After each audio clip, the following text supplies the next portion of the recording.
जी के पुत्र प्रद्युम्न और कुछ एक उसी हम उम्र के 30-40 साल की उम्र हो रही थी उनकी, उसी की हम उम्र के कुछ व्यक्तियों ने एक फैसला किया, एक बकवाद सूझी। वो कहने लगे भाई न्यू कहे हैं कि श्री दुर्वासा जी ऋषि त्रिकालदर्शी हैं, भूत भविष्य की सारी बता देते हैं, इसकी परीक्षा लेते हैं। तो उन्होंने क्या किया कि प्रद्युम्न जो श्री कृष्ण जी का पुत्र था, प्रद्युम्न को एक गर्भवती स्त्री का सांग करवा दिया, यानी पेट का ऊपर एक कढ़ाया बांध दिया, छोटा सा कढ़ाई, छोंक छांक लाने की कढ़ाई हुआ ना छोटी छोटी रसोई में लोहे का, वो कड़ा बांध दिया पेट पे और पाछा रस्सी तो मजबूत बांध दिया, और उसके ऊपर के गुद्दड़ सा यानी थोड़ा थोड़ी कोई मोटे कपड़े लपेट के कपड़ा बांध दिया। उसके ऊपर फिर वहाँ की जो लेडीज ड्रेस थी उस समय की वह परा दी, सारे श्रृंगार सिंगूर कान कुन्ना के उलझा दिए उसमें, और एक उसका पति बनकर 10-5 और भक्त उसके साथ हो लिए। दुर्वासा जी के पास जाकर कहा कि हे ऋषिवर, ये व्यक्ति है, यह इसकी पत्नी है, और इनके शादी के लगभग 10-12 वर्ष के बाद आस रही है।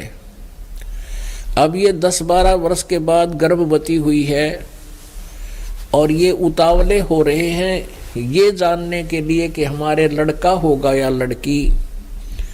आप बताइए रिसीवर, इनका क्या होगा। तब दुर्वासा ने देखा अपने ध्यान से कि ये तो बकवाद कर रहे हैं, ये स्त्री नहीं पुरुष है और कढ़ाया बांध रहे हैं, इतने कि इनकी दिव्य दृष्टि काम कर जाती है। दुर्वासा एकदम क्रोधित हो गया कि ये मजाक करना आए हैं मेरे साथ। श्राप दे दिया कि इससे ये जो गर्भ बना रखा है इससे यादव कुल का नाश होगा, थारा नाश होगा। अब भाई उनने अब मुश्किल माच की बालका ने बाबा जी ने तो गलत बात कह दिया तो मर गए, और निकाला चिमटा और करी लाल आंख, अब वो भाग लिए। अब नगरी में यह बात फैल गई पूरी द्वारका में कि भी दुर्वासा जी के साथ बच्चा ने मजाक कर दिया और दुर्वासा जी ने श्राप दे दिया। और दुर्वासा का श्राप तो भाई तोब का गोला है।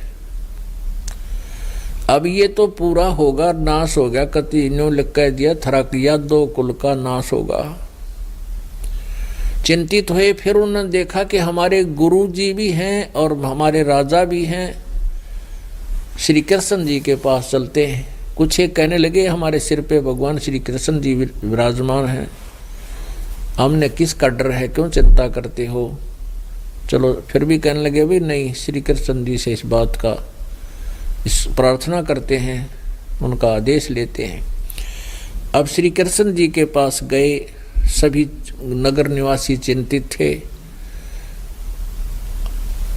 और सारी कहानी बताई।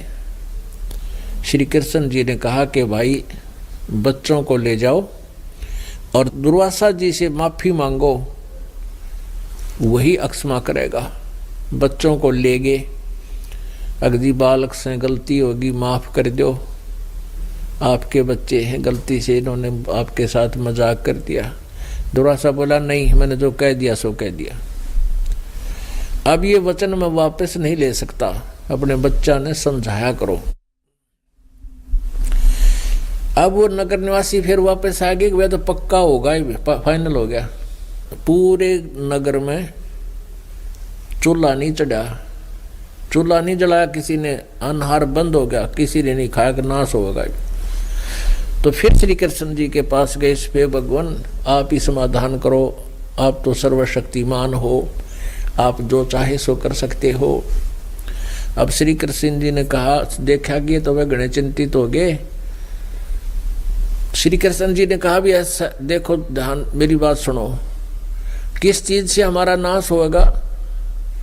इस कढ़ाई से जो पेट पर बांध रखा था, गर्भ का सांग कर रखा था, और उन कपड़ों से उन कपड़ों को जलाकर उस राख को सभा करके जमुना में डाल दो और इस लोहे की कढ़ाई को घिसा घिसा के इसका चूरा बनाकर प्रभास क्षेत्र में और इस यमुना में डाल दो, नहर में। ना रहेगा बांस ना बजेगी बंसुरी, ये कढ़ाई ये गुदड़ गर्भ जो कपड़े नहीं रहेंगे तो फिर हमारा नाश कैसे होगा। सब बड़े खुश हुए कि वाह भगवान आपने तो कमाल कर दिया, सही है, इसका समाधान बता दिया। तो क्या किया, वो कपड़े तो फूंक के गिर दिए यमुना में प्रभास क्षेत्र में, और उस कढ़ाई को घिसाना था पत्थर पे।